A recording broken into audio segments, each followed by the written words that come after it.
Assalamualaikum warahmatullahi wabarakatuh.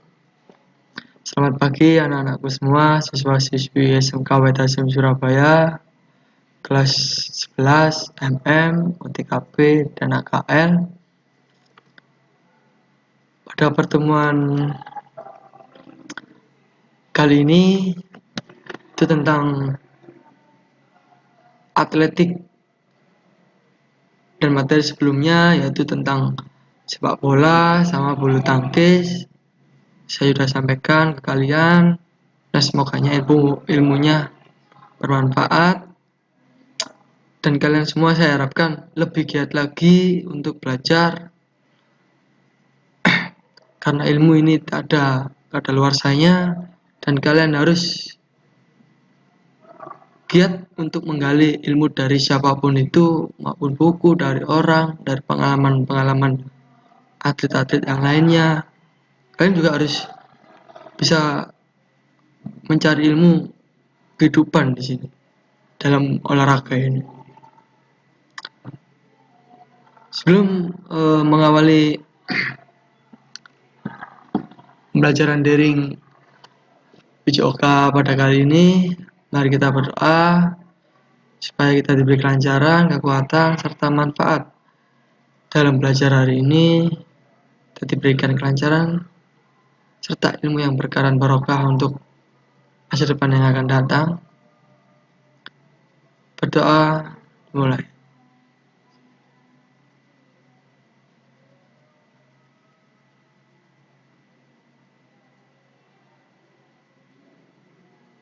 Berdoa selesai. Dan aku, apa sih yang kalian ketahui tentang atletik? Lari, berlomba-lomba, entah itu jarak pendek, jarak dekat, jarak menengah, jarak jauh. Itu pun ada kategori-kategori dari lari cepat. Dan itu pun ada juga bedanya lari cepat sama jalan cepat. Dan semuanya ini ada di perlombaan kejuaraan-kejuaraan tingkat nasional maupun internasional. Mulai yang nasional yaitu PON, dan internasional itu bisa kejuaraan luar negeri yaitu SEA Games. Tuh.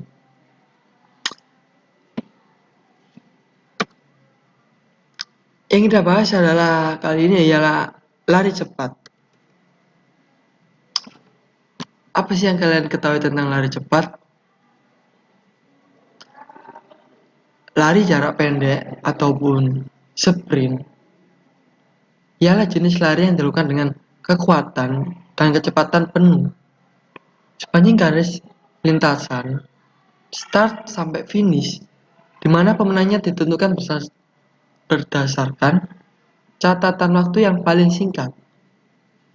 Terdapat 3 jarak lintasan yang dilombakan pada lari jarak pendek, yaitu lari jarak 100 meter, 200 meter, dan 400 meter. Selebihnya dari itu bukan kategori lari jarak pendek. Dan kalian ketahui semua bahwa atletik ini, yaitu tentang lari, itu ialah induk dari olahraga semuanya, mencakup dari olahraga semuanya. Jadi olahraga semuanya itu membutuhkan lari. Contoh halnya yaitu permainan sepak bola, voli, basket, bulu tangkis, tenis meja. Itu pun dia juga membutuhkan lari. Yang sebagai induk organisasi dari cabang olahraga itu tadi. Jadi lari ini adalah induk setiap cabang olahraga yang ada di dunia ini. Tuh, lari. Secara lari cepat ini secara umum, gambarannya, sejarah ini dikenal sejak zaman dahulu,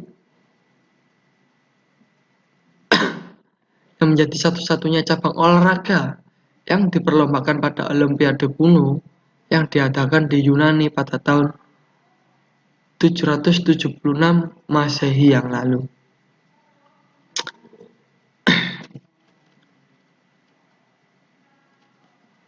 Dan sejarah-sejarah tadinya itu pun kalian bisa menggali sejarah-sejarahnya, tapi itu ditemukan pada Yunani kuno. Memang Yunani kuno ini sangat beragam. Cabang olahraga yang ditemukan di Yunani kuno ini sangat beragam, dan ada beberapa juga dari cabang olahraga lain yang berasal dari Yunani kuno. Selanjutnya ialah teknik lari jarak pendek. Ada 3 teknik lari jarak pendek yang sangat penting poinnya dan harus efektif para atlet untuk melakukan ini dengan baik. Yang pertama yaitu teknik start, yang kedua gerakan berlari, yang kedua gerakan finish. Yang pertama, teknik start.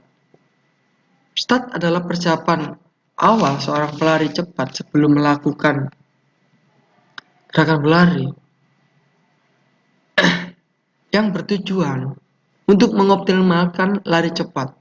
Dalam lari jarak pendek terdapat 3 macam teknik start, yaitu start pendek, menengah, dan panjang. Tuh. Tapi kalau jarak pendek itu pada umumnya dan paling efektif itu menggunakan start jongkok. Itu lari jarak pendek.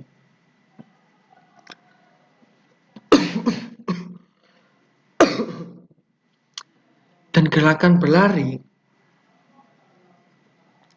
menurut Purnomo 2007 halaman 33, gerakan berlari pada lari jarak pendek terdiri dari 2 tahapan dengan penjelasan. Ayunan kedua tangan dan badan agak dicondongkan ke depan. Itu sangat mempengaruhi gerakan ayunanmu dan kecepatan saat kamu berlari.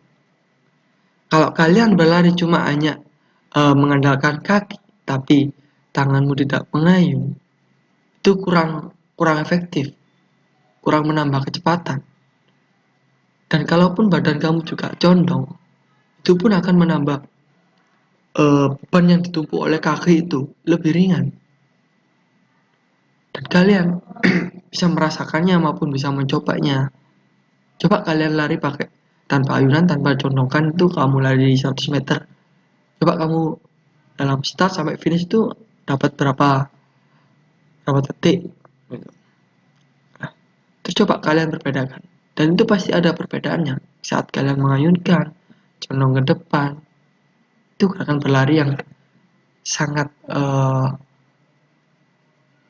simpel sih, dan memang ada perbedaan dari tiap individu A sama individu B. Itu pasti ada perbedaan antara gerakan ayunannya, dan itu gerakan kakinya atau badannya, condongnya gimana. Dan yang paling penting itu ya tahan nafasnya itu. Oke. Dan yang paling penting adalah gerakan finish. Lari jarak pendek ini rawan dengan finish yang hampir sama gitu. Yang bersama itu masuk garis finishnya itu tipis, selisihnya itu tipis antara lawan satu sama yang lainnya. Gitu loh. Dan gimana caranya untuk gerakan finish ini biar kita bisa menang dan efektifnya tuh gimana? Pelari atau atlet dianggap sudah menyelesaikan perlombaan jika sudah mencapai garis finish dengan bagian tubuhnya yang berada dalam bentang vertikal dari sisi garis finish sesuai aturan yang sudah ditentukan. Yang dimaksud bagian tubuh adalah kepala, leher, lengan, dan kaki. Dan bagian yang paling utama diperhitungkan ialah dada. Jadi kenapa pas waktu masuk finish, kenapa para atlet kok memasukkan dadanya dulu daripada kepalanya? Karena kalau kepalanya itu belum termasuk dihitung, tapi kalau dadanya gini, berarti termasuk dihitung. Itu namanya udah sah. Tuh penilaiannya. Selanjutnya yaitu peraturan lari jarak pendek. Peraturan yang berlaku dalam sebuah perlombaan lari jarak pendek terdiri dari 6 poin berikut ini. Garis start dan finish dalam lintasan lari ditunjukkan dengan garis lebar 5 cm yang membentuk siku dengan batas tepi dalam lintasan. Jarak lomba diukur dari tepi garis start ke tepi garis finish yang terdekat dengan garis start. Itu peraturannya. Peraturan sebenarnya seperti ini. Adapun kesalahan-kesalahan dalam berlari, contohnya seperti ini. Selain mengikuti peraturan yang sudah ditetapkan, pada saat melakukan lari jarak pendek atau juga perlu menghindari kesalahan-kesalahan yang dapat mengakibatkan kecepatan lari menjadi tidak maksimal. Beberapa kesalahan yang dilakukan pada saat lomba lari jarak pendek adalah tubuh tidak condong ke depan dengan tolakan kaki sekuat tenaga, tidak menggerakkan kaki dengan cepat dan melakukan pendaratan menggunakan tumit, bukan telapak kaki, dengan posisi lutut dibengkokkan, bukan dilecutkan lurus gitu, tapi kaki lutut dibengkokkan. Itu kesalahan-kesalahannya dalam berlari. Makanya kenapa badan harus condong ke depan dan tolakan kaki sekuat tenaga dan menggunakan tumpuan bagian telapak kaki bukan tumit. Tuh. Karena kalau pakai telapak kaki kalian bisa mendapatkan dorongan dari, tapi kalau kamu tumit kamu udah mendorong mengayun ke depan dan kalian susah menopang berat badan itu tadi. Tuh. Oke, saya rasa cukup pertemuan kali ini tentang atletik lari cepat, meskipun singkat.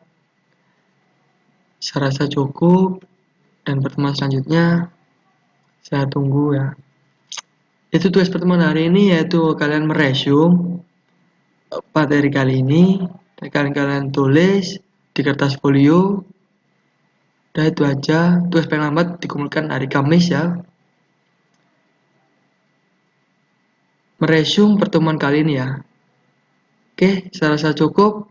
Assalamualaikum warahmatullahi wabarakatuh. Terima kasih banyak atas perhatiannya anak-anakku sekalian.